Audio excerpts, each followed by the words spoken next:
When does elite talent become untouchable baggage? The Tyreek Hill trade collapse that reveals the NFL's moral breaking point. How desperate does a franchise have to be to consider trading for a player facing 8 separate domestic violence allegations? How toxic does the situation need to become before elite talent stops mattering and basic human decency takes precedence? The Pittsburgh Steelers just answered those questions definitively by walking away from Tyreek Hill trade discussions. Not because of his age, not because of his contract, not because of football reasons, but because the legal and personal conduct nightmare surrounding him has become so radioactive that even a team desperately needing receiver help won't touch him. And that decision, more than anything that's happened on the field this season, exposes the uncomfortable truth about where the NFL draws its moral lines and what it takes for teams to finally say enough is enough. Just hours ago, Mike Florio of Pro Football Talk dropped a bombshell report.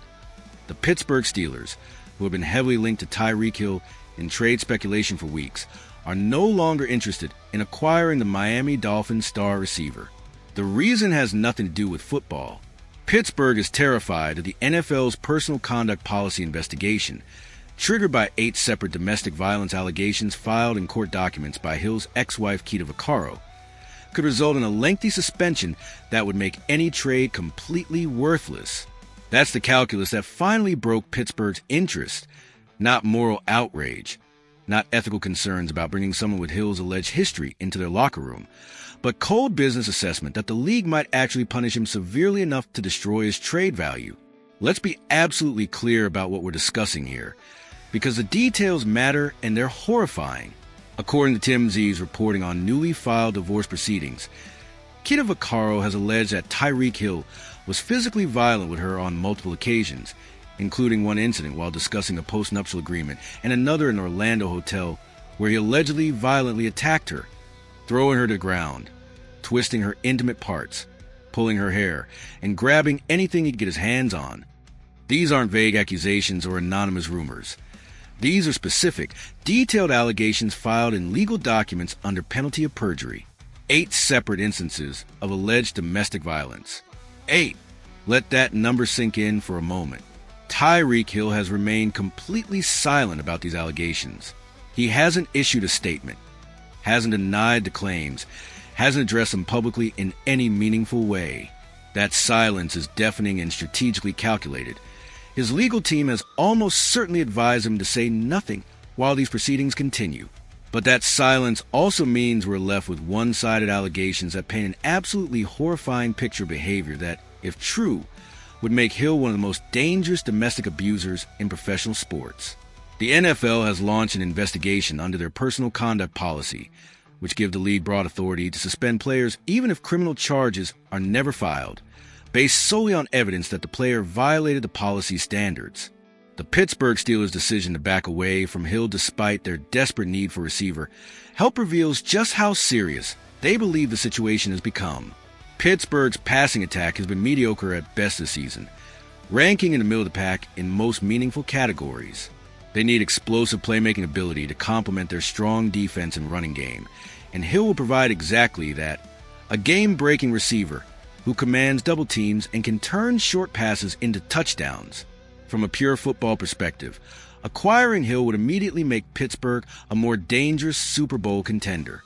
But they've decided the risk isn't worth it, which tells you everything about how they're evaluating the likelihood and severity of potential NFL discipline. Pro Football Talks report specifically mentions that Pittsburgh fears a suspension resulting from the investigation. That fear is absolutely justified based on recent NFL history with domestic violence cases.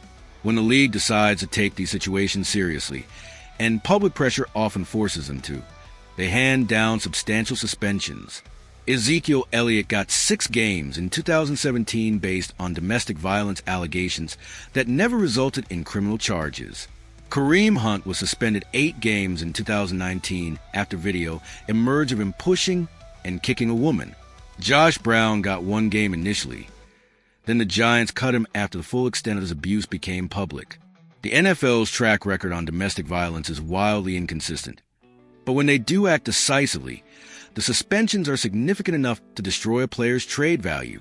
If Hill gets suspended for half a season or more, which seems entirely possible given 8 separate allegations, Any team that traded for him will be getting maybe 8 to 10 games of production while paying his massive contract and giving up draft capital. That's catastrophic value for the acquiring team, which explains Pittsburgh's retreat. They're not making a moral stand.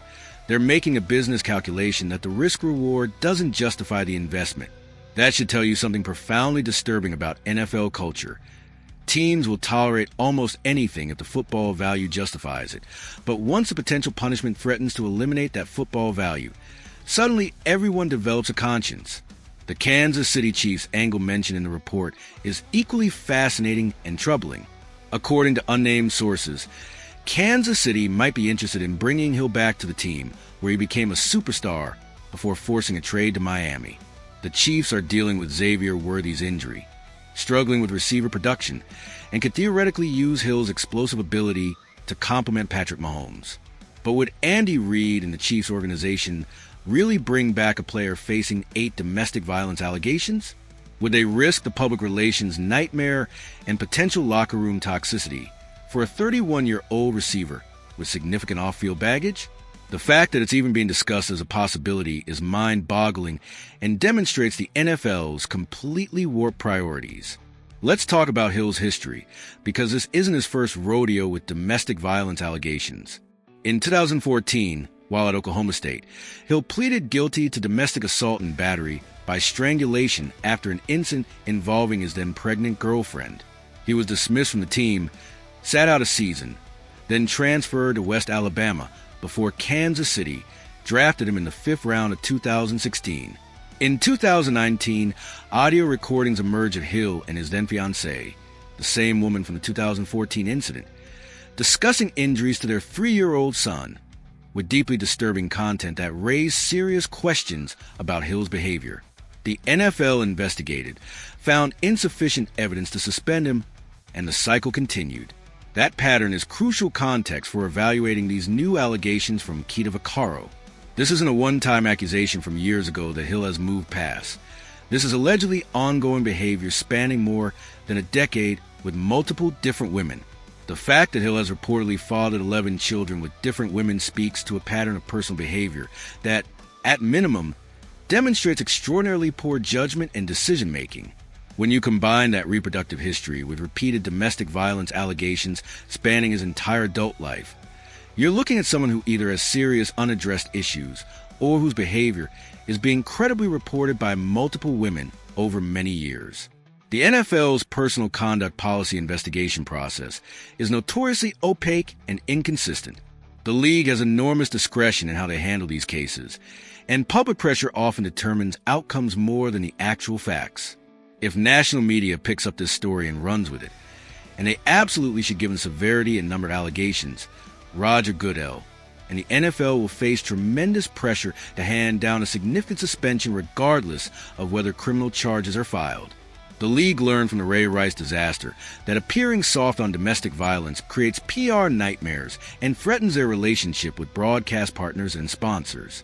They'll err on the side of harsh punishment to protect the shield. Miami finds itself in an absolutely impossible situation. They're stuck with Hill's massive contract. He's due $19.665 million in 2025, $45.7 million in 2026, and $48.7 million in 2027. Those numbers are completely untradeable right now, especially with this investigation hanging over everything. The Dolphins can't cut him without absorbing catastrophic dead money. They can't trade him because no team will take on that contract with potential suspension looming. They're prisoners to Hill's situation, forced to keep him on the roster, and hope somehow this all blows over.